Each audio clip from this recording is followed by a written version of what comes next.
Hello friends, कैसे हैं आप सब लोग। हमारी मुलाकात हुई एक बार फिर एक नए टॉपिक्स के साथ। लेकिन आज हम बात करेंगे आपके दिए हुए टॉपिक्स पे। जैसा कि नॉर्मल स्केटर्स का रूटीन रहता है, सभी ट्रेनिंग करने के बाद थोड़ा फ्री टाइम होता है and they are scrolling their phones. वैसे ही मैं भी आज अपना फ़ोन स्क्रॉल कर रहा था and I am checking your comments. मैंने आप लोगों के कमेंट्स को रीड आउट किया, थोड़ा देखा कि आप लोग की क्या क्या रिक्वायरमेंट्स हैं और आप लोगों के क्या क्या सजेशंस हैं। तो बहुत अच्छा लगा वो कमेंट्स देख के, और वो कमेंट्स पढ़ने के बाद पता चला कि आप लोगों की क्या क्या डाउट्स हैं और आप क्या क्या प्रॉब्लम फेस कर रहे हैं अपनी सिटी के अंदर और अपने स्टेट के अंदर। और थैंक यू सो मच दोस्तों, इतना सारा प्यार देने के लिए। तो आज हम बात करेंगे आपके ही टॉपिक्स पे और आपकी प्रॉब्लम्स के ऊपर। तो जिसमें से हम 6 टॉपिक्स के ऊपर आज बात करेंगे, जो 6 टॉपिक्स हैं, और उनके बारे में हम आपको डिटेल्ड इन्फॉर्मेशन देने की कोशिश करेंगे। और उम्मीद करते हैं कि आपको वीडियो पसंद आएगी। तो वीडियो आज थोड़ी लंबी होने वाली है, और अगर आप बिजी हैं, कहीं ऑक्यूपाइड हैं, तो प्लीज़ इस वीडियो को सेव कर लीजिए, आप बाद में भी देख सकते हैं। और अगर आप फ्री हैं तो थोड़ा सा टाइम स्पेयर कीजिए, ये वीडियो काफ़ी यूज़फुल होने वाली है आपके लिए। दोस्तों, आज के वीडियो में आपको जानने को मिलेंगे बहुत सी ऐसी चीज़ें, ऐसी बेसिक चीज़ें जो आपके स्केटिंग की परफॉर्मेंस को एनहांस कर देंगी और आपके रूटीन को एकदम से स्ट्रॉन्ग बिल्डअप देंगी। तो इसीलिए मैं चाहता हूं कि आप पेपर पेन लेके बैठ जाइए। हो सकता है कि पूरी वीडियो के अंदर कुछ एक ऐसी चीज़ें आपके लिए यूज़फुल निकल के आए जो आपको लाइफ में बहुत हेल्पफुल साबित हों। तो इसलिए आप वीडियो को ध्यान से सुनिए और कॉपी पेन ले लीजिए। और अगर कोई काम की चीज़ अगर आपको लगती है कि जो आपके शेड्यूल के अंदर परफॉर्मेंस को इम्प्रूव कर सकती है या आपके लाइफस्टाइल को इम्प्रूव कर सकती है स्केटिंग के, तो आप प्लीज़ उसको नोट डाउन कर लीजिएगा। और काफ़ी इंटरेस्टिंग टॉपिक्स हैं सीरियसली। और एज अ स्केटर मेरे माइंड में भी वो डाउट्स कई बार हुआ करते थे जो मैंने पर्सनली फील किए। और मैं हमेशा सोचता था, यार ये पागल कोच क्यों मेरे को मतलब कि पानी नहीं पीने देता है, यार ये मेरे को ये क्यों नहीं करने देता है, मेरे को ये चीज़ें क्यों नहीं करने देता है। लेकिन जब आज हम कोच आए हैं, कोच बन चुके हैं और उस स्टेज के ऊपर हैं, तो आज समझ में आता है कि उनकी वैल्यू क्या थी और वो हमारे लिए क्यों इतना स्ट्रिक्ट रहते थे और क्यों इन चीज़ों को करने से मना करते थे। जैसा कि आपने सुन ही लिया है कि ये कोच मेरे को पानी क्यों नहीं पीने देता है, तो हमारा पहला टॉपिक है वाटर ब्रेक्स मिथ। मतलब वाटर ब्रेक हमें मतलब कि कितना लेना चाहिए और हमें स्केटिंग करते वक्त पानी पीना चाहिए या नहीं पीना चाहिए। तो मैं मेरे हिसाब से आपको आंसर देना चाहूँगा कि पानी बिल्कुल पीना चाहिए, और वाटर इज़ मोस्ट इम्पॉर्टेंट, बहुत ज़रूरी है किसी भी स्पोर्ट्स के अंदर या फिर किसी भी चीज़ के लिए। पानी के बिना तो कुछ भी नहीं है, जल है तो जीवन है। लेकिन स्पोर्ट्स के अंदर एक डिसिप्लिन के साथ पानी को पिया जाता है और उसको पीने का तरीका होता है। और ये डिपेंड करता है कि आप किस लेवल के स्केटर हैं, आप कौन सी स्टेज पे हैं और आपका कोच आपको क्या टारगेट लेके चल रहा है। हाँ, ये चीज़ रियलिटी है, स्केटिंग के अंदर पानी पीने को अवॉइड किया जाता है, लेकिन कुछ एक सर्कमस्टेंसेस के अंदर उसे अवॉइड किया जाता है। Like you are on beginning stage, तो इंड्योरेंस बिल्ड करने के लिए कोच कई बार आपको पानी पीने के लिए अवॉइड करते हैं। और अगर आप बिगनिंग स्टेज पे हैं तो आप स्केटिंग करने से पहले और एक हाफ सेशन के अंदर पानी का ब्रेक लेते हैं और एक एंड ऑफ द सेशन के अंदर ब्रेक लेते हैं, अगर आप बेसिक स्केट्स पे हैं। ठीक इसी तरीके से एडवांस का अलग से पैटर्न होता है। प्रोफेशनल स्केटर जो एक किसी बड़े इवेंट के लिए प्रिपेयर कर रहे हैं, तो वो भी वाटर इनटेक काफ़ी कट कर देते हैं अपना, जिससे उनकी बॉडी काफ़ी लीन हो जाती है। आपने बॉडी बिल्डर्स को देखा होगा कि वो काफ़ी बल्की होते हैं और कंपटीशन के टाइम पे नमक पानी ये सब वो छोड़ देते हैं। सो स्केटिंग के अंदर भी थोड़ा सा ऐसा है कि जब आप किसी बड़े इवेंट के लिए प्रिपेयर कर रहे होते हैं, तो उस टाइम पे water intake during sessions, senior player जो प्लेयर्स नेशनल्स के लिए या फिर बड़े बड़े इवेंट्स के लिए इंटरनेशनल्स के लिए प्रिपेयर कर रहे हैं, वो तो थोड़ा अवॉइड करते हैं। ऐसा नहीं कि वो पानी पीते ही नहीं है, वो पानी पीते हैं। वाटर इनटेक बहुत जरूरी है, और एक स्केटर के लिए कम से कम 5 लीटर पानी दिन के अंदर पीना बहुत जरूरी है। और वो उस पानी को कैसे भी रूप में पी सकता है, लेकिन अगर वो 5 लीटर पानी नहीं पी रहा है तो उसकी परफॉर्मेंस पे कहीं ना कहीं इम्पैक्ट पड़ेगा। इम्पैक्ट वो किसी भी रूप में हो सकता है कि उसकी परफॉर्मेंस डाउन जा सकती है, उसको इंजरीज हो सकती हैं, लेजीनेस फील कर सकता है वो ड्यूरिंग सेशन, और उसको स्लीपिंग आवर्स, मतलब जबकि वो बहुत जरूरी है, उसको नींद आने में दिक्कत हो सकती है। जैसा कि मैं बताता हूँ, मेरा भी वाटर इनटेक लेवल कई बार कम हो जाता है। तो उसमें क्या प्रॉब्लम फेस होती है, जैसे कि आज मैंने सेशन किया है, तो सेशन के बाद I did that stretching and everything, but मेरी बॉडी काफ़ी पेन कर रही है। तो वाटर इनटेक इसका एक बहुत बड़ा रीज़न है कि मैंने आज पानी बहुत कम पिया है। तो हर स्केटर को काफ़ी सिंसियर रहना पड़ता है, स्टिक रहना पड़ता है। Sports life is not easy. And मैं आज भी बोलूँगा आपको एज अ स्पोर्ट्स पर्सन की पढ़ाई बहुत आसान है, लेकिन कोई भी स्पोर्ट्स खेलना बहुत डिफिकल्ट है। और अगर बच्चों आप पढ़ाई में अच्छे हैं तो मैं कहूँगा आपको कि आप पढ़ाई को कंटिन्यू कीजिए, वो आपको रिजल्ट देगी ही देगी। आप कोई भी स्पोर्ट्स उठा के देखिए, उसमें किसी चीज़ की गारंटी नहीं है कि आप सक्सेसफुल होगे या ही होगे। आपको अपना 100 से 200% देना पड़ेगा और आपको फाइट करनी पड़ेगी टिल द एंड। सो इसीलिए चलो आउट ऑफ द टॉपिक नहीं जाते हैं, स्टिक टू द पॉइंट कि हमें पानी पीना चाहिए नहीं पीना चाहिए। बिल्कुल पीना चाहिए, लेकिन एक बेसिक सी करेक्शन मैं करना चाहूँगा। मैं नहीं चाहता हूँ कि मैं किसी कोच को कोचिंग नहीं सिखा रहा हूँ, मैं एक नॉर्मल जनरल अवेयरनेस दे रहा हूँ आपको कि अगर आप खुद से भी ट्रेनिंग कर रहे हैं तो आप इन चीज़ों का ध्यान रखें। जब स्टार्टिंग के अंदर आप स्केटिंग करने जाते हैं तो उस टाइम पे आप सबसे पहले वार्म अप करते हैं और वार्म अप के बाद लाइट स्ट्रेच करते हैं, उसके बाद स्केटिंग ड्रिल्स करते हैं, वार्म अप के अंदर पेसिंग करते हैं, पेसिंग के बाद आप स्ट्रेच करते हैं, स्ट्रेच के बाद फिर आप टेक्निकल ड्रिल्स करते हैं और उसके बाद फिर स्प्रिंट्स करते हैं, फिर रेसेस करते हैं। They are many type of training plans. ये तो एक नॉर्मल सा ट्रेनिंग प्लान मैंने बताया जो all over India all over the world follow होता है। ये सबसे एक बेसिक ट्रेनिंग प्लान है। तो इसमें आपको कब कहाँ कैसे पानी पीना चाहिए मैं उसके बारे में बात करूंगा। सबसे पहले तो आप जब ट्रेनिंग पे आ रहे हैं तो आप ट्रेनिंग पे आने से पहले ही अपना वाटर इनटेक पूरा करके रखिए। आप पहले ही पानी पी के रखिए ज़्यादा और ज़्यादा पानी पीजिए। आप उसको किसी भी रूप में ले सकते हैं, जूस के रूप में ले सकते हैं, you will eat watermelon in summers, और आप टैंग पी सकते हैं, ग्लूकॉन डी पी सकते हैं, रसना पी सकते हैं, नींबू पानी पी सकते हैं, मोजीतोज आजकल के ट्रेंड्स के अंदर है। आजकल के बच्चे काफ़ी मॉडर्न और फैंसी स्केटर्स आते हैं तो वो they are drink mojitos and Gatorade and Enerzal, so many things are coming in this market and they are drinking coconut water also. So helpful है, हेल्दी हैं और पीने चाहिए। ये आपके परफॉर्मेंस को इन्हांस करते हैं। तो मैं आपको यही कहूँगा आप पहले पी सकते हैं और आप जब ट्रेनिंग पे पहुँचते हैं उस टाइम पे अपना वाटर इनटेक लेवल पीजिए। अगर आप कम पानी पीते हैं दिन में तो आप उस टाइम पे पानी पी सकते हैं और आप वार्म अप करने के बाद पानी पी सकते हैं। और जब आप स्केट्स पहन रहे हैं उस टाइम पे 1 सिप ले सकते हैं। और उसके बाद जब आप ट्रेनिंग कर रहे हैं उसके बाद सबसे पहले पेसिंग करते हैं स्केटर्स। और मैं बता देता हूँ आपको पेसिंग किसे कहते हैं। जब आप एक साथ पूरी टीम एक साथ एक स्पीड के ऊपर कंटिन्यूसली कुछ टाइम पीरियड के लिए मूव करते हैं बाय फॉलोइंग ईच अदर, उसे पेसिंग कहा जाता है। और पेसिंग की स्पीड 100% नहीं होती है दोस्तों, पेसिंग की स्पीड 50 to 60% होती है जो आप ट्रेनिंग के अंदर देते हैं। उसके बाद आप पानी पी सकते हैं। लेकिन पेसिंग के बीच में अगर कोई बच्चा थक जाता है या पीछे रह जाता है and without permission of coach going out of the track and drinking water, that is wrong. ये आपको बिल्कुल नहीं करना है। Without permission of your coach और इंस्ट्रक्टर और ट्रेनर आपको पानी बिल्कुल नहीं पीना है। और पेसिंग के बीच में पानी तो बहुत ज़्यादा अवॉइड कीजिए, उसके बीच में आपको पानी बिल्कुल नहीं पीना है। Do whatever situation is going, you have to roll, आपको रोल करते रहना है कंटिन्यूसली। और उसके बाद जब आप स्ट्रेचिंग कर रहे हैं, पेसिंग के बाद स्ट्रेचिंग की जाती है, स्ट्रेचिंग के बाद आप पानी पी सकते हैं with the permission of your coach if he is allowing you. अगर वो आपको परमिट करते हैं बाहर जाने के लिए स्ट्रेचिंग के बाद तो ही पानी पीजिए, अदरवाइज उस टाइम पे पानी को अवॉइड कीजिए। और उसके बाद स्प्रिंट सेशन आता है। स्प्रिंट सेशन के पहले आप पानी पी सकते हैं, उसके बाद पानी पी सकते हैं, बीच में आप पानी ना पीजिए। ये बिगनिंग स्टेज के अंदर मैं बता रहा हूँ। अगर आप पर्टिकुलर स्प्रिंट ट्रेनिंग कर रहे हैं, आप continuously 2 to 3 hours you are working for sprints only, तो उस टाइम पे आप वाटर इनटेक ले सकते हैं, एनर्जी ड्रिंक वगैरह कुछ भी आप पी सकते हैं अकॉर्डिंग टू योर सेट्स कि after this sets I need that break, और उसके बाद आप पानी पी सकते हैं। वाटर ब्रेक के अंदर it depends on the atmosphere and weather also. अब डिपेंड करते हैं कि आप कौन सी स्टेट से बिलोंग करते हैं, कौन सी कंट्री से बिलोंग करते हैं, आप कौन से वेदर में ट्रेनिंग कर रहे हैं, उस वेदर के अकॉर्डिंग भी पानी आप पी सकते हैं। और कोचेज अगर आपको ज़्यादा वाटर ब्रेक समर्स के अंदर देते हैं, विंटर्स के अंदर वाटर ब्रेक आपके बहुत कम होते हैं क्योंकि इस टाइम पे प्यास बहुत कम लगती है, आप डिहाइड्रेट बहुत कम होते हो। और हम जो प्रोफेशनल्स होते हैं वो तो विंटर्स के अंदर भी पानी पीते हैं because they know the value of water, कि अगर वो पानी रेगुलरली और ढंग से पियेंगे तो उनके लिगामेंट्स प्रॉपरली काम करेंगे, उनकी बॉडी इन्हांस रहेगी और बहुत अच्छी परफॉर्मेंस उनकी निकलेगी। They are always carrying one water bottle with them. वो हमेशा अपनी पानी की बोतल अपने साथ क्यों रखते हैं, वो इसीलिए रखते हैं। एक वाटर का, पानी का बहुत बड़ा रोल है आपके लिए जो आपकी परफॉर्मेंस को इम्प्रूव करे। अब बात उठती है कि वाटर की क्वांटिटी कितनी होनी चाहिए, कि आपको कितना पानी पीना है।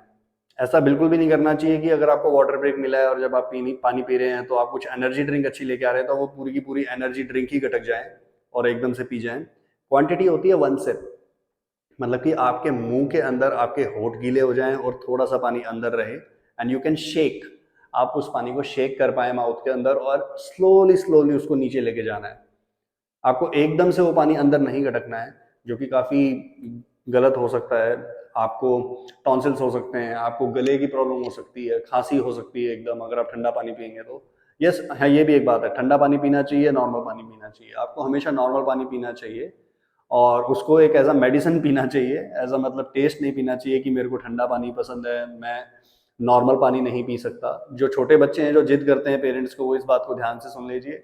If you want to be a skating champion, you need to follow all this ethics and rules and regulation systematic step by step. अगर आप इन चीज़ों को फॉलो करेंगे तो थोड़े टाइम बाद आपको पता चलेगा कि जो चीज़ आप फॉलो कर रहे हैं उसके अंदर से कितने चेंजेस आ रहे हैं आपकी परफॉर्मेंस के अंदर। तो इस चीज़ छोटे से चेंज को आप अपने अंदर अडेप्ट कीजिए। मैं उम्मीद करूँगा कि उससे काफ़ी हेल्प आपको मौजूद हेल्प मिलेगी। दोस्तों पॉइंट उठता है कि हमें क्या क्या चीज़ें अवॉइड करनी है वाटर इनटेक के अंदर। सबसे कॉमन और सबसे ज़्यादा मतलब फॉलो ना किया जाने वाली चीज़ ये है कि छोटे बच्चे जिद करते हैं अक्सरली, और हमारा गेम यंग यूथ से जुड़ा हुआ है, छोटे बच्चे ज़्यादा होते हैं हमारे गेम के अंदर। 15 साल से जो नीचे कैटेगरी के होते हैं वही मतलब कि स्केटिंग सबसे ज़्यादा करते हैं। वो जिद करते हैं अक्सर सॉफ्ट ड्रिंक्स के लिए।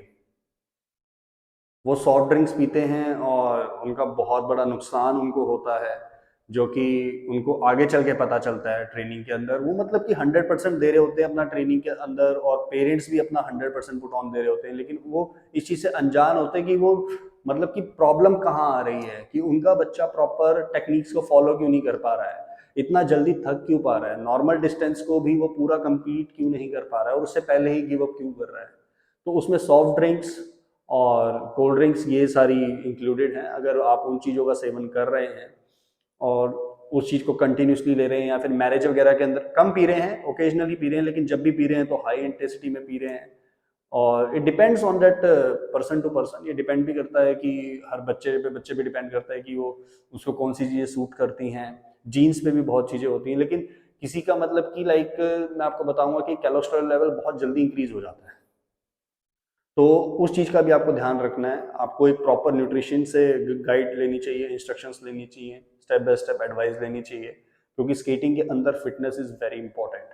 तो चलो हम बेसिक से पॉइंट के ऊपर रहते हैं। Again we stick to the point कि हमें पानी में इसको अवॉइड करना चाहिए, कोल्ड ड्रिंक्स को। आपको नॉर्मल पानी पीना चाहिए, और अगर आपको कोई टेस्ट चाहिए, आपको मतलब कि टेस्ट नहीं आ रहा है छोटे बच्चों को, तो आप उनको नींबू पानी पिला सकते हैं, उनको नारियल पानी पिला सकते हैं। उनको शुगर इनटेक वाली चीज़ों से अवॉइड कीजिए, उनकी हैबिट उनको ना लगनी चाहिए। कई स्केटर्स बोल देंगे सर मैं रेड बुल पीता हूँ, सर मैं गेटोरेडे पीता हूँ, सर मैं एनर्जॉल पीता हूँ, मैं टैंग टैंग पीता हूँ। तो टैंग के अंदर शुगर लेवल काफ़ी ज़्यादा होता है, और जो एनर्जी ड्रिंक मैंने रेड बुल का नाम लिया उसके अंदर भी काफ़ी शुगर लेवल ज़्यादा होता है। तो आप देखेंगे आप उसको अवॉइड कीजिए। आप नींबू पानी पीजिए, आप ग्लूकॉन डी पीजिए सिंपल टेस्ट के साथ जो आता है। ग्लूकॉन डी और टैंक के अंदर अगर आपका ऑप्शन है तो आप ग्लूकॉन डी को मैं सजेस्ट करूंगा, आप टैंक को मत पीजिए। सो आप इस चीज़ को फॉलो कीजिए, आपको चेंज दिखेगा। प्रॉब्लम कहाँ आती है अगर आप सॉफ्ट ड्रिंक्स पीते हैं तो? आपकी ब्रीथिंग प्रॉब्लम आती है, आपको सांस बहुत जल्दी चढ़ने लग जाते हैं ट्रेनिंग करते वक्त। और एक बेसिक आपको चेंज दिखेगा कि आपके जो जॉइंट्स हैं वो वीक होने स्टार्ट हो गए हैं, क्योंकि स्केटिंग के अंदर एक बेंडिंग टेक्निक है जो बहुत ज़्यादा यूज होती है। बेंड होना पड़ता है हर स्केटर को, अगर उसको एक अच्छे लेवल का स्केटर बनना होता है तो। आपके जॉइंट्स में कट कट की आवाज़ आनी स्टार्ट हो जाएगी जब आप उसका ज़्यादा इनटेक करना स्टार्ट करेंगे, और आपको बेंड होने में दिक्कत होगी, आप ज़्यादा देर तक बेंड नहीं हो पाओगे, आपकी बैक पेन होनी स्टार्ट हो जाएगी, क्योंकि जब आप आपकी पेन स्टार्ट होगी, आपकी वो मतलब कि उसका जो ड्यूरेशन होता है वो कम होना स्टार्ट हो जाएगा। ये कोई भी स्केटर हो सकता है, चाहे मैं भी हूँ चाहे कोई भी स्केटर है, अगर वो अपनी डाइट के अंदर चीट मील कर रहा है और कुछ ज़्यादा ही लेवल पे कर रहा है तो उसका फिटनेस लेवल धीरे धीरे करके डाउन होता जाएगा। तो एक स्केटर की लाइफ इजी नहीं है, बहुत टफ लाइफ है, उसको बहुत से सेक्रीफाइसेस करने पड़ते हैं जब वो जाके कहीं अपनी टी शर्ट के पीछे इंडिया लिखवा पाता है। It's not a small thing और it's not a small journey. मैं क्रिकेट से तो कंपेयर नहीं करूँगा, क्रिकेट का लेवल तो बहुत ज़्यादा हाई जा चुका है, लेकिन मेहनत में कोई कमी नहीं है, दोनों में बराबर सी ही मेहनत है। बट डिफरेंस ये, it's a team, that is a team game, and our skating is that individual sports also. तो इंडिविजुअली भी आप स्केटिंग और रोलर स्पोर्ट्स को प्ले कर सकते हैं, तो ये एक एडवांटेज है। और मैं पेरेंट्स से रिक्वेस्ट करूंगा कि वो रोलर स्केटिंग को सपोर्ट करें और अपने बच्चों को स्केटिंग करवाएं। Skating is that future sport. और अगर आप फ्यूचर को लेके टेंस हैं तो मैं बता रहा हूँ आपको कि आपके बच्चे का फ्यूचर बहुत सिक्योर है। स्केटिंग के अंदर there are many opportunities to adopt as a future, but it depends it depends that कि what is the scope in your sense. आप स्कोप किस चीज़ को समझते हैं स्केटिंग के अंदर, वो डेफिनेशन क्या है आपके रूप में, आपके हिसाब से वो ये डिफाइन करती है कि स्केटिंग आपको करनी चाहिए या नहीं। But it's very interesting sports, very influencing sport. बहुत सी कम एज के अंदर it is the only sport in that world जो सबसे कम उम्र में स्टार्ट हो सकता है। स्केटिंग 3 साल की उम्र में स्टार्ट हो सकता है और 3 साल की उम्र के बच्चे खेलते हैं और वो धीरे धीरे करके एज अ एक्सपीरियंस गेन करके नेशनल इंटरनेशनल लेवल पे परफॉर्म करते हैं। और एक इंडियन टीम के अंदर एंटर करने के लिए आपकी कम से कम 13 साल उम्र होनी चाहिए। अगर आपका बच्चा 13 साल की उम्र में है और उसके अंदर पोटेंशियल है कि वो इंडिया रिप्रेजेंट कर सकता है, तो वो जरूर इंडिया टीम के अंदर एंटर कर सकता है। उम्मीद करते हैं दोस्तों जो पानी को लेके आपके मिथ हैं, जो डाउट्स हैं, वो काफ़ी हद तक क्लियर हुए होंगे।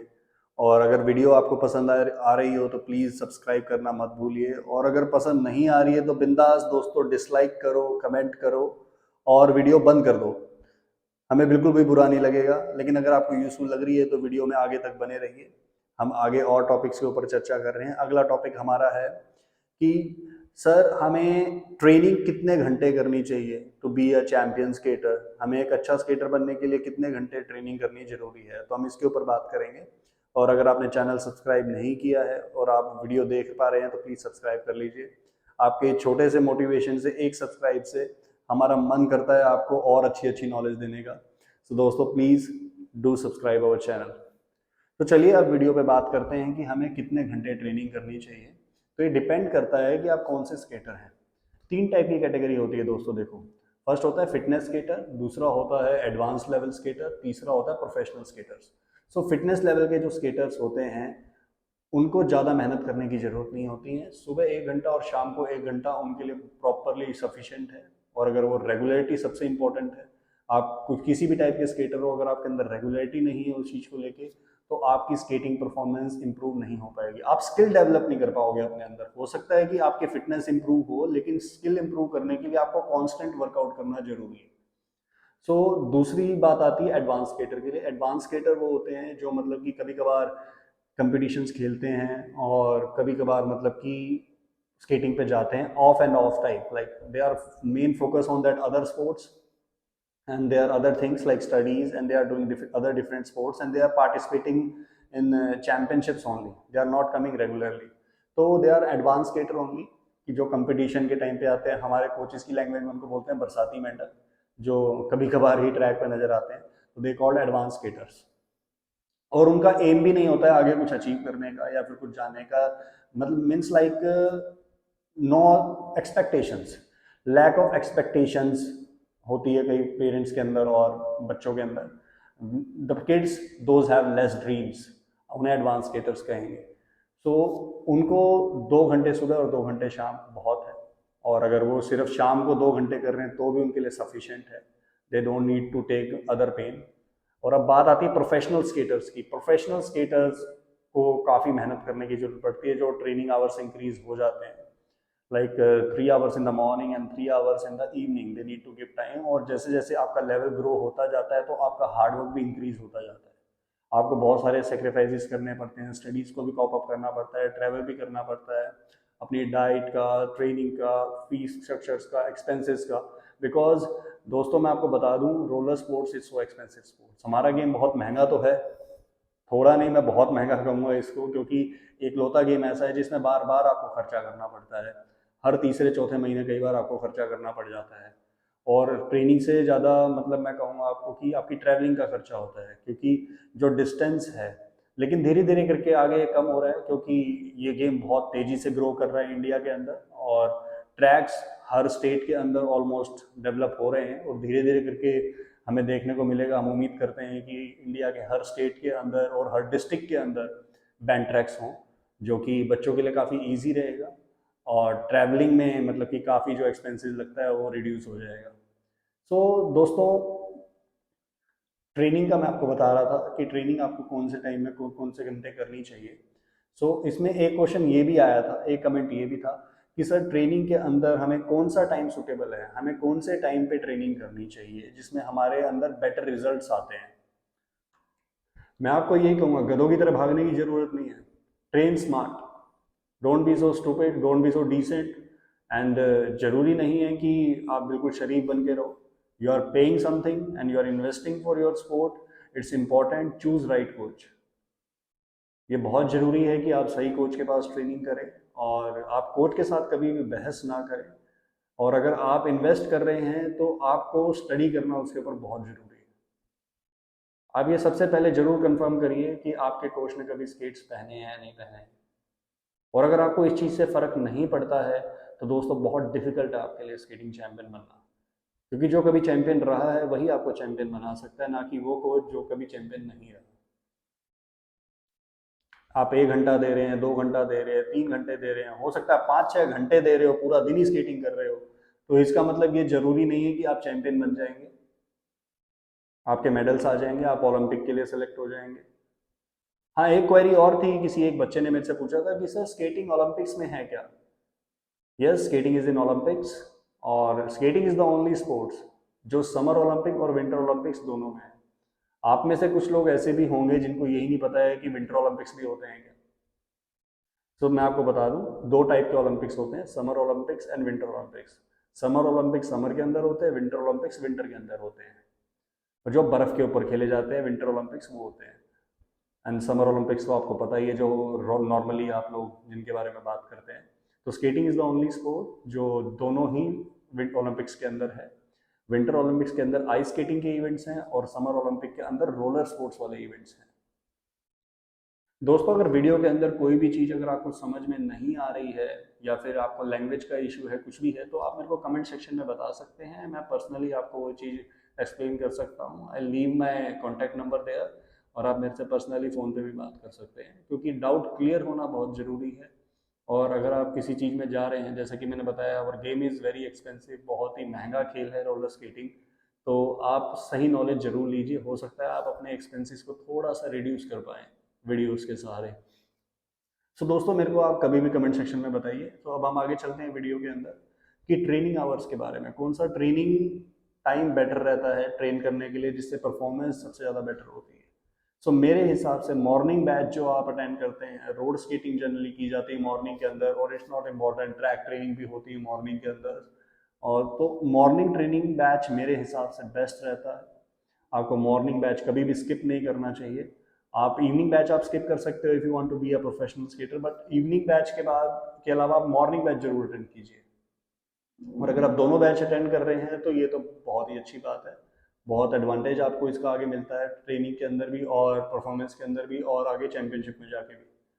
और सबसे ज़्यादा हेडेक होती है मतलब सुबह उठना। मैं समझ सकता हूँ इस पेन को कि मतलब रात को बहुत ज़्यादा हैक्टिक हो जाता है, स्पेशली स्टूडेंट्स के लिए।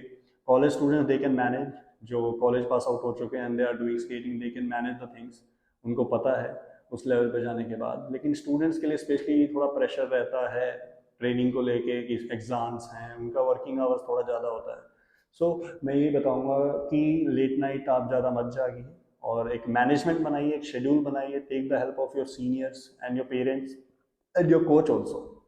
मैं तो मेरे बच्चों को इस चीज़ में काफ़ी हेल्प करता हूँ अबाउट देयर एग्ज़ाम्स, कि उनको किस तरीके से प्रिपेयर करना चाहिए, किस तरीके से मैनेज करना चाहिए, क्योंकि ये प्रॉब्लम मैंने अपने स्कूल डेज में बहुत फेस की है एंड आई मीन दैट मैंने उसको बहुत अच्छे से हैंडल किया है। तो मैं तो उनको गाइड करता हूँ, अपनी कोच की भी हेल्प ले सकते हैं।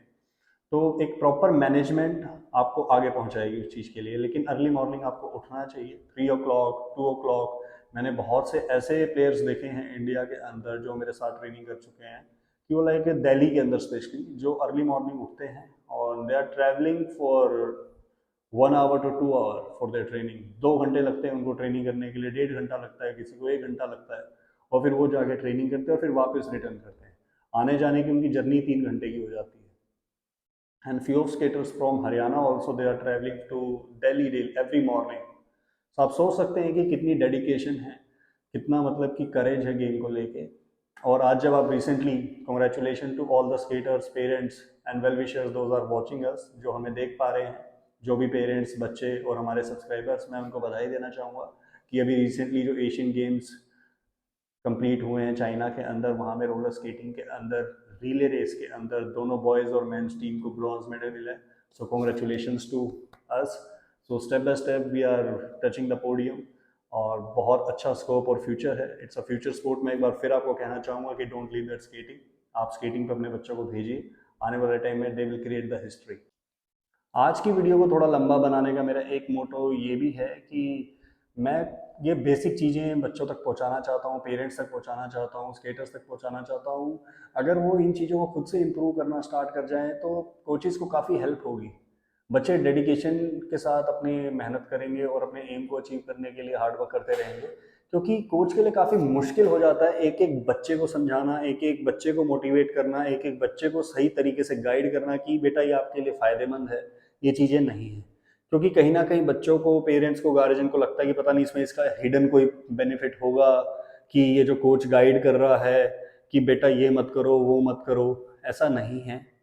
कोई कोच किसी बच्चे का बुरा नहीं चाहता है, बस उसके पास थोड़ा सा टाइम नहीं होता है due to manage all the things. काफ़ी चीज़ें मैनेज करनी पड़ती हैं उनको ट्रैक के ऊपर, तो वो हर बच्चे को वो चीज़ गाइड नहीं कर पाते हैं कि आपको स्केट्स प्रॉपर कैसे बांधने हैं, आपको स्केट्स की मेंटेनेंस कैसे करनी है, सर्विस कैसे करनी है, ऑयलिंग कैसे करनी है, व्हील्स कैसे निकालने हैं, व्हील्स वापस कैसे डालने हैं, और लाइक जैसे कि पानी क्यों नहीं पीना चाहिए ट्रेनिंग सेशंस के अंदर, आपको क्यों अवॉइड करना चाहिए। क्योंकि इस टाइम पे बच्चे छोटे होते हैं, उनको ये चीज़ समझाना बहुत मुश्किल होता है कि आपको ये कहाँ पे इम्पैक्ट करेगा, आपका कहाँ नुकसान होगा इस चीज़ में। और ठीक उसी तरीके से मॉर्निंग के अंदर उनको लगता है कि ये तो हमसे फीस चार्ज कर रहा है, इसलिए इसको सुबह बच्चे चाहिए ज़्यादा, और इसलिए मॉर्निंग में अगर बच्चे आएंगे तो इसकी अलग से फीस बनेगी, इसलिए बुला रहा है। ऐसा बिल्कुल भी नहीं है। वो आपको मॉर्निंग में इसलिए इंसिस्ट कर रहे हैं ताकि आपकी एक बड़े लेवल पे परफॉर्मेंस इंप्रूव हो।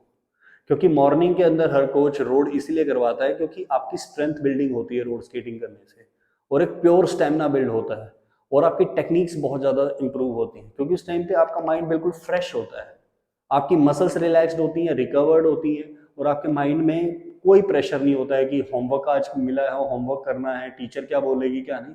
You are completely refreshed and with a positive energy and positive attitude you are walking up and going for your training. आप एक पॉजिटिव एटीट्यूड के साथ उठते हैं, एक पॉजिटिव एनर्जी के साथ उठते हैं, और आप एक पॉजिटिव एनर्जी के साथ ट्रेनिंग करने जा रहे हैं, और आप वहां पे मतलब कि ये उम्मीद लेके जा रहे हैं कि आज मैं ट्रेनिंग पे उसको बीट करके प्रूफ करूंगा सर को कि सर मेरे अंदर भी पोटेंशियल है। इस टाइप का एटीट्यूड चाहिए जब आप सुबह उठ के ट्रेनिंग के लिए जा रहे हैं। और स्किल्स कहाँ इंप्रूव होती है इवनिंग सेशन से मॉर्निंग सेशन को क्यों बेटर बताया गया है, मैं बता देता हूँ आपको वो क्यों बताया गया है। क्योंकि जब आप ट्रैक पे भागते हैं तो आपकी स्पीड थोड़ी कम होती है। रोड पे आप कभी भी नोट कीजिएगा कि रोड पे आपकी स्पीड हमेशा ट्रैक की स्पीड से ज़्यादा होगी और ट्रैक पे कम होगी। इसका एक सबसे मेजर रीज़न है कि ट्रैक के ऊपर टर्न्स, कर्व्स होती हैं, उस टाइम पे आपकी स्पीड रुकती है। रोड के ऊपर आपको सीधा भागना होता है, और उसमें अगर आप सर्किट पे भी भाग रहे हैं तो उसमें आपकी ग्रिप रहती है स्केट्स की, स्लिप होने का, स्किट होने का डर नहीं रहता है। रोड के ऊपर, ट्रैक के ऊपर ज़्यादा चांसेस होते हैं। तो इसीलिए रोड के ऊपर जो आप कर रहे हैं ट्रेनिंग, उससे आपके अंदर नेचुरल स्ट्रेंथ बिल्ड होती है। स्मूथ एंड रफ, ये एक बेसिक सा डिफरेंस आप देख लीजिए। ट्रैक स्मूथ होता है और रोड रफ होता है। तो आप रफ चीज के ऊपर ट्रेनिंग करेंगे तो ऑब्वियसली स्मूथ के ऊपर आप फंस जाएंगे। अगर आप रेगिस्तान के ऊपर 1 किलोमीटर भाग रहे हैं और एक आप प्रॉपर सिंथेटिक ट्रैक के ऊपर भाग रहे हैं, तो आपको पता ही है कि जो रेगिस्तान पे 1 किलोमीटर भागने में आपकी पावर लग रही है, वो सिंथेटिक ट्रैक पे नहीं लगेगी, वहां पे आपकी इंप्रूवमेंट ही होगी। तो इसलिए रोड ट्रेनिंग करनी बहुत जरूरी है। और भी कहीं आपको इसके अंदर प्रॉब्लम फेस होती हैं इस ट्रेनिंग पैटर्न को जो मैं आपको बता रहा हूँ फॉलो करते हुए, तो आप मेरे से डायरेक्ट एडवाइस ले सकते हैं। मैं आपको बता सकता हूँ, हो सकता है कि मैं आपको सारी चीज़ें कवर करके ना बता पा रहा हूँ, और अगर ऐसा होता है तो आप मेरे को कमेंट सेक्शन में पूछ सकते हैं, आपकी ट्रेनिंग स्टाइल के बारे में बता सकते हैं कि आपको कहाँ प्रॉब्लम आ रही है। मेरे से काफ़ी बच्चे पूछते भी हैं। One of the skater from Jammu, he is taking advice from me, and I don't know his name, but he's very dedicated skater and he is learning the online coaching from me. So अगर आप में से भी कोई interested skater है online coaching के लिए, तो आप हमारा ग्रुप ज्वाइन कर सकते हैं और हम आपको उस ग्रुप में ऐड करेंगे। Will try to help you to achieve your goal. और अगर आप वीडियो में अभी तक बने हुए हैं तो उम्मीद करता हूँ आपको वीडियो बहुत अच्छी लग रही है और पसंद आ रही है। तो दोस्तों प्लीज़, ये नीचे रेड कलर का बटन है, इसको दबा दीजिए। इसके ऊपर सब्सक्राइब लिखा हुआ है, और इस सब्सक्राइब बटन को दबाने से वीडियो और बनाने में हमें मोटिवेशन मिलता है। So please subscribe that button. Topic में आगे बढ़ते हुए हम अगले टॉपिक की तरफ बढ़ते हैं। एक स्केटर ने कमेंट सेक्शन में हमसे पूछा था कि सर इनलाइन में ज़्यादा स्कोप है या क्वाड्स के अंदर, हमें कौन सी कैटेगरी को चूज करना चाहिए एज अ स्केटर। सो मैं मेरे एक्सपीरियंस से बताऊंगा आपको, दोनों ही कैटेगरी बहुत अच्छी हैं, अपने लेवल पे अच्छा है। लेकिन अगर आपको इंटरनेशनल लेवल पे खेलना है तो आपको इनलाइन चूज़ करना चाहिए और इनलाइन कैटेगरी को आपको कंटिन्यू करना चाहिए। क्वाड्स भी बुरी नहीं है, quad skating is also good, he also thrill your performance. आपको काफ़ी कंपटीशंस खेलने में मिलेंगे इंडिया के अंदर, लेकिन रेसेस काफ़ी कम होती हैं क्वाड्स के अंदर एज़ कम्पेयर टू इनलाइन। अगर आप स्केटर हैं तो आप जानते होंगे। लेकिन मेरे सजेशन से, मेरे एक्सपीरियंस से मैं आपको यही बोलूँगा, क्योंकि मैंने क्वाड्स और इनलाइन दोनों को किया है, और क्वाड्स के अंदर है मैं नेशनल मेडलिस्ट और इनलाइन टू। सो मैं आपको बताऊंगा कि इनलाइन के अंदर क्या प्रॉब्लम्स होती हैं, क्वाड्स के अंदर क्या होती हैं, and what are the opportunities. So दोस्तों, दोनों के डिफरेंस के बारे में हम बात करेंगे क्वाड्स और इनलाइन के अंदर। सबसे पहले हम स्टार्ट करते हैं क्वाड्स। क्वाड्स के अंदर स्पीड लिमिट नोट की गई है, इनलाइन के अंदर अभी तक कोई स्पीड लिमिट नोट नहीं करी गई है, वो बढ़ती ही जा रही है, and we are improving in that inline speed skating. और क्वाड स्केटिंग के अंदर आपके पास थोड़ी सी अपॉर्चुनिटी कम है, और इनलाइन के अंदर थोड़ी सी ज़्यादा है, इवेंट्स कैटेगरी ज़्यादा है। और और अगर आपके सिटी के अंदर, आपकी स्टेट के अंदर, आपकी कंट्री के अंदर आपके पास एक अच्छा कोच अवेलेबल है, तो मैं कहूँगा कि आप इनलाइन से कंटिन्यू करें और उनके पास ट्रेनिंग करें। और लेकिन अगर you are belong from that state जहाँ पे अच्छे प्रोफेशनल कोचेज नहीं हैं and no infrastructure is there like band tracks and other things, तो आप कोशिश कीजिए क्वाड से कंटिन्यू करें अपना कैरियर, और क्वाड्स के ऊपर अच्छा कंट्रोल और बेस होने के बाद मूव कीजिए, शिफ्ट कीजिए दूसरी प्लेस के ऊपर जहाँ पे अच्छे कोचेज हैं, और ट्राई कीजिए कि वहाँ पे आप अपनी इनलाइन कैरियर को स्टार्ट करें। ये कुछ मिस्टेक्स मैंने मेरे कैरियर के अंदर करी हैं। Like I am belong from that very small town in Haryana. I am belong from Haryana Hisar. There the no infrastructure is there for skating, but I started my journey as a normal skater to be a Indian team player. It's really tough. काफ़ी tough था एक Indian team player बनना एक छोटी सी city से। सो मैं नहीं चाहता हूँ कि आजकल के यंगस्टर्स हैं वो इस गलती को दोहराएं।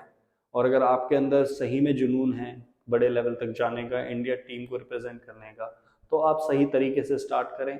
आप कोशिश कीजिए, अगर आप कोशिश कर सकते हैं दूसरी डिस्ट्रिक्ट या स्टेट के अंदर मूव करने का, तो आप मूव कीजिए और इनलाइन से अपना कैरियर स्टार्ट कीजिए।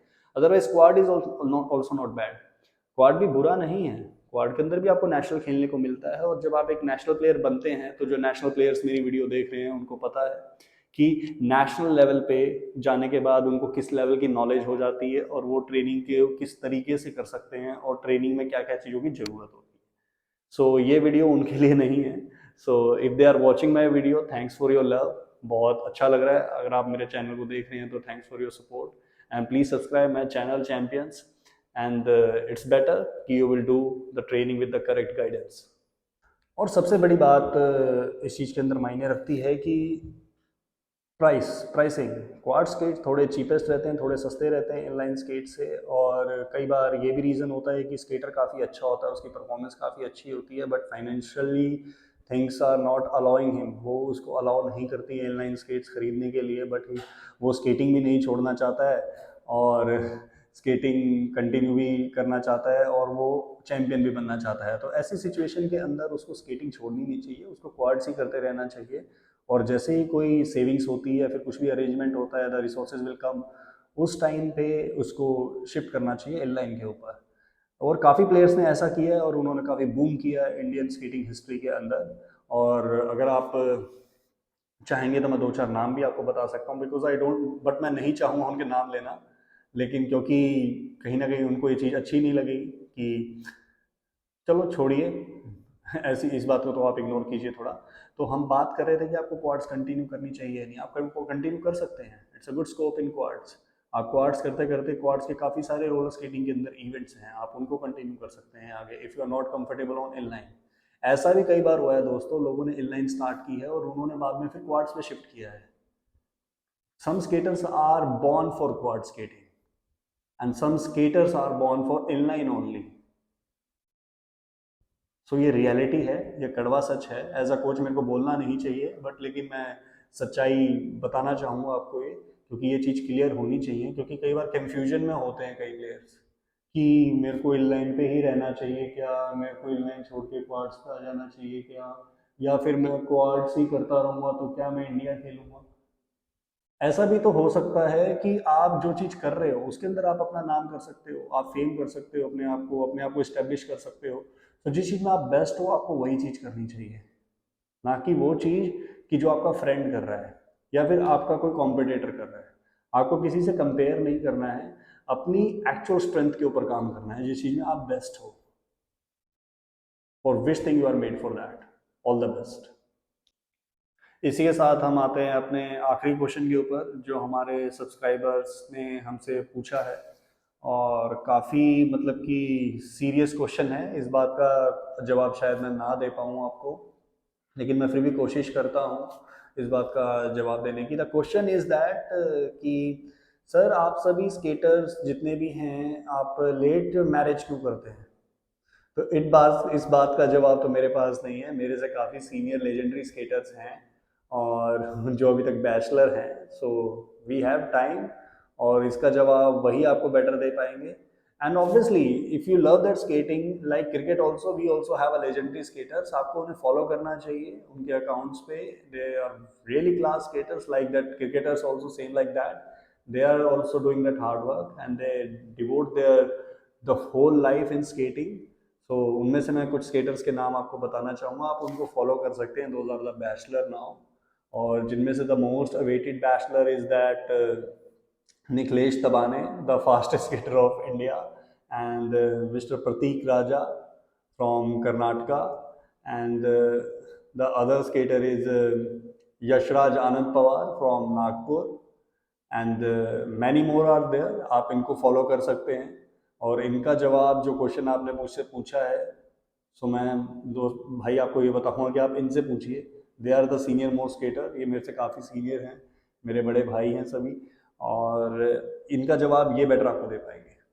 आप इनको फॉलो कीजिए, Instagram, Facebook, they are everywhere. आप इनसे ये बात पूछ सकते हैं, and they will tell the better कि why skaters are getting married so late. और अगर वीडियो अच्छी लगी है तो प्लीज़ इसको सब्सक्राइब करना मत भूलिएगा। आई होप आपने बहुत इन्जॉय किया होगा, और अपने दोस्तों के साथ भी इस वीडियो को शेयर कीजिए, जो स्पेशली स्केटिंग बैकग्राउंड से बिलोंग करते हैं, स्केटिंग करते हैं। उनको ये वीडियो जरूर बताइएगा, और उनसे जरूर पूछिएगा कि वो इन चीज़ों को फॉलो कर रहे हैं नहीं, और अगर नहीं कर रहे हैं तो उनको कहिएगा कि इन चीज़ों को फॉलो करें। एंड पेरेंट्स जो आपके कनेक्शन में हैं, जो स्केटिंग करवाते हैं अपने बच्चों को या कर रहे हैं, उनके साथ भी ये वीडियो प्लीज़ शेयर कीजिए, और चूज द राइट थिंग्स। मैं एक बार फिर कहना चाहूँगा कि please ensure that your coach ever skated or not. Thank you very much to like my video and do subscribe.